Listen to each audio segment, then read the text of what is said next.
تو جنگ جمل سے پہلے ان سے کہا کہ اے زبیر تم نے تو علی سے بیعت کی تھی۔ اللہ اکبر، یہ نوٹ کرنے والا جملہ ہے جو انہوں نے کہا کہ آپ نے تو بیعت کر لی تھی، کیوں آپ پھر اب مخالفت کر رہے ہیں؟ تو انہوں نے کہا میرے ہاتھ نے بیعت کی تھی، میرے دل نے بیعت نہیں کی تھی۔ اللہ اکبر، آدمی دیکھیے مخالفت میں آ جاتا ہے تو کتنا بہک جاتا ہے اور کیسے کیسے الفاظ وہ استعمال کرتا ہے۔ تو نتیجہ یہ ہوا کہ جنگ جمل میں مارے گئے مولا کائنات نے اپنے تمام لشکر والوں سے کہہ دیا تھا کہ زبیر کی خدمتیں ہیں، بھلے اس نے اس وقت مخالفت کی ہے لیکن کوئی انہیں قتل نہ کرے۔ مولا کائنات نے کہہ دیا تھا، لیکن اس کے باوجود کسی نے قتل کیا تو مولا کائنات نے کہا تھا کہ قاتل اور مقتول دونوں جہنمی ہیں، ہے نا۔ میری مخالفت کر کے کسی نے دشمنی میں قتل کیا ہے، میری حکم کے باوجود قتل کرنا یعنی میرے حکم کی مخالفت کرنا، ایک امام کی مخالفت کرنا، تو امام کی مخالفت کرنے والا جہنمی، ظاہر سی بات ہے۔ تو قاتل اور مقتول دونوں ہی۔ اچھا، تو بہرحال یہ میں نے ایک مختصر خاکہ بتایا آپ کی خدمت میں کہ یہ طلحہ اور زبیر کون ہیں۔ خلاصہ یہ کہ انہوں نے بیعت کرنے کے باوجود دنیا کی لالچ میں جب انہیں عہدہ نہیں ملا تو مولا کائنات کی مخالفت کی۔ تب مولا کائنات نے یہ کہا کہ بنا اہتدائی تم، ہے نا، تم لوگوں نے ہمارے ذریعے سے ہمارے سبب ہدایت پائی تھی، تم لوگ گپ اندھیرے میں تھے تو ہم نے تمہیں تاریکیوں سے نکالا تھا۔ صحیح۔ پھر آگے بڑھ کر مولا بیان کرتے ہیں کہ وَتَسَنَّنْتُمْ ذَرْوَةُ الْعَلْيَا، اور ہماری ہی وجہ سے بلندی کوہان پر تم قدم جمائے ہوئے تھے، تمہیں بلندی ملی تھی، سیف الاسلام کا لقب ملا تھا، عشرہ مبشرہ کی تمہیں بشارت دی گئی تھی، ہے نا۔ تو اتنی بلندی جو حاصل ہوئی تھی وہ ہماری ہی وجہ سے حاصل ہوئی تھی۔ یہاں پر مولا کائنات کے اس جملے کے ذیل میں علامہ ذیشان حیدر جوادی رحمۃ اللہ علیہ نے بہترین جملہ ارشاد فرمایا ہے کہ یہ جو مولا کائنات کہہ رہے ہیں کہ ہماری وجہ سے ہی تم لوگوں کو بلندی ملے گی، تو علامہ ذیشان فرماتے ہیں کہ علی کے علاوہ بلندیوں تک پہنچا بھی کون سکتا ہے نا؟ یا وہ پیغمبر بلندی پر پہنچائے گا جسے معراج حاصل ہوئی ہو، یا پھر وہ وسیع پیغمبر کا بلندیوں تک پہنچائے گا جسے دوش رسول میں رسول کے ساتھ معراج حاصل ہوئی ہو۔ یہی تو بلندی، جو بلند ہوگا وہی دوسروں کو بھی بلندی تک پہنچائے گا۔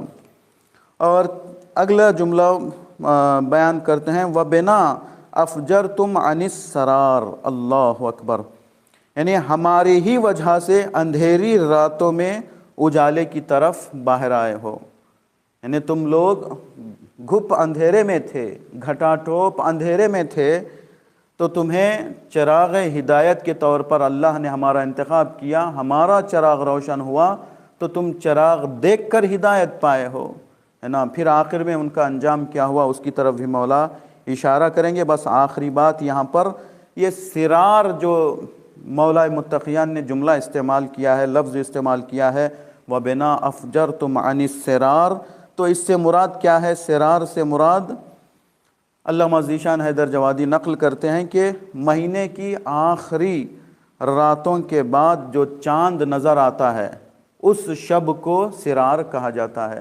یعنی پہلے چاند کیا ہے؟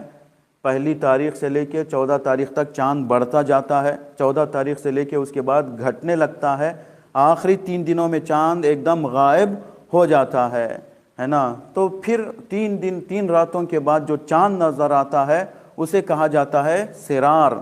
تو یہاں پر بھی علامہ ذیشان حیدر جوادی جو ہے ایک عجیب جملہ فرماتے ہیں، گویا خلافتوں کے بعد امیر المؤمنین کی حیثیت اس چاند کی مانند ہے جو 3 اندھیری راتوں کے بعد نکلتا ہے نا، برآمد ہوتا ہے، اور قوم کے لیے کیا ہے؟ چاند عید کا پیغام لے کر آتا ہے۔